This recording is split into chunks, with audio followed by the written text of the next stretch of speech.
अस्सलाम वालेकुम। आज हम डिस्कस करने जा रहे हैं चैप्टर 2 को, and these are some of the subtopics that we will be covering in chapter 2. So let's start with J.J. Thomson's plum pudding model. Early 19th और 20th सेंचुरी में फिजिसिस्ट और केमिस्ट ये discover करने के बाद कि everything is made up of corpuscles, atom के model की दरियाफ्त में लग गए। इसी टाइम एक scientist J.J. Thomson along with student Ernest Rutherford ने एक मॉडल पेश किया जिसको उन्होंने प्लम पुडिंग मॉडल कहा। इस वक्त पर साइंस को एटम के बारे में दो बातें पता थी। Number one was that atoms are electrically neutral, और जो दूसरी बात उनको पता थी ये थी कि it has small particles, even though they didn't have a name for it yet, लेकिन दे न्यू कि it had small particles, electrons, which were negatively charged. तो इन दो पोस्टुलेट्स और आइडियाज को लेकर J.J. थॉमसन ने तीन तरह के मॉडल पेश किए, जिसके बाद एंड पर उसने एक मॉडल चूज किया जिसका नाम प्लम पुडिंग मॉडल रख दिया गया। नाउ प्लम पुडिंग मॉडल ये कहता था कि एक atom is made up of uniform positive charges, और इस यूनिफॉर्म पॉजिटिव चार्ज के अंदर negatively charged electrons occupied region in this space like this. इसको प्लम पुडिंग इसलिए कहा जाता है क्योंकि ये एक पुडिंग की तरह दिखता था जिसके अंदर there were some dry fruits which were the electrons. तो ये एक प्लम पुडिंग को रिजेंबल करता था। Now, once J.J. Thomson proposed this model, one of his students, Ernest Rutherford, along with two of his own students, did some experiments to clarify the model of an atom, which we call the alpha scattering experiment.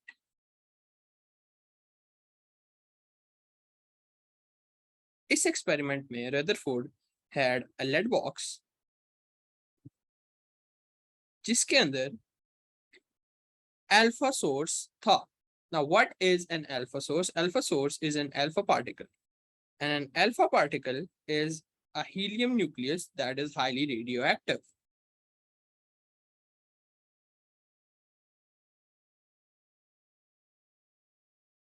इस experiment में Rutherford ने अपने alpha source को use करते हुए एक gold foil which is highly dense के ऊपर इसको थ्रो करवाया like this. Now, once this experiment was carried out, Rutherford discovered three things, which was that most of the alpha particles went straight through the gold foil. This was about 98.86%. They went straight through the gold foil.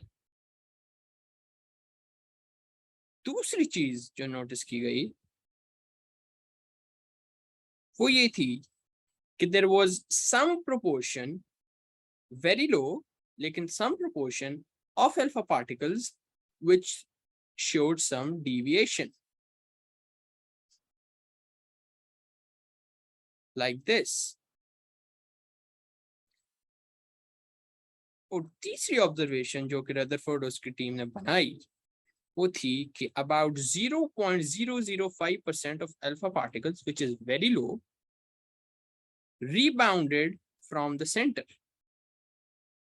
Now, this posed a lot of problems for the plum pudding model. Why? Because the plum pudding said that the atom was uniform positive charge that had scattered negative charges inside of it. Now, if this was true, the alpha particle is also positive charge. अगर ऐसा होता तो तमाम alpha particles को rebound कर जाना चाहिए था, लेकिन हमने देखा कि about 98.86% of alpha particles went straight through the gold foil. इस चीज और इस कॉन्सेप्ट को आगे ले जाते हुए रेदरफोर्ड ने अपना मॉडल पेश किया जिसके उसने 3 पोस्टुलेट्स दिए. Number 1 was that positive charge and most of the mass of the atom is concentrated at its center.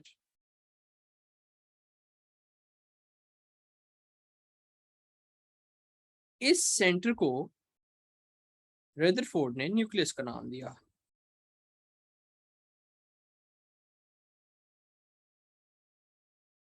दूसरी बात जो रेदरफोर्ड ने कही वो ये थी कि electrons revolve around this positive center at very high speeds, orbiting it.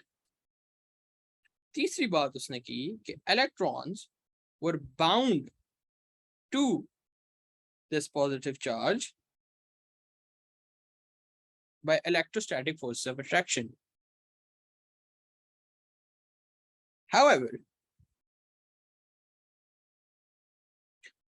जब हम इस मॉडल को इन डेप्थ में देखते हैं तो हम ये नोटिस करते हैं कि there are some fallacies in these ideas, because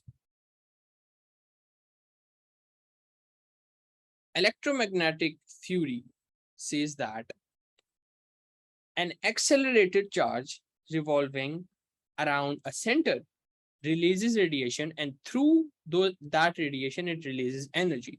So if we say that this is the nucleus, an electron is revolving around it, it has some acceleration, और क्योंकि इसकी acceleration होगी तो it would lose energy, और energy lose करते करते इस electron का जो orbit होगा वो decrease होता जाएगा. In the end it would end up hitting the nucleus.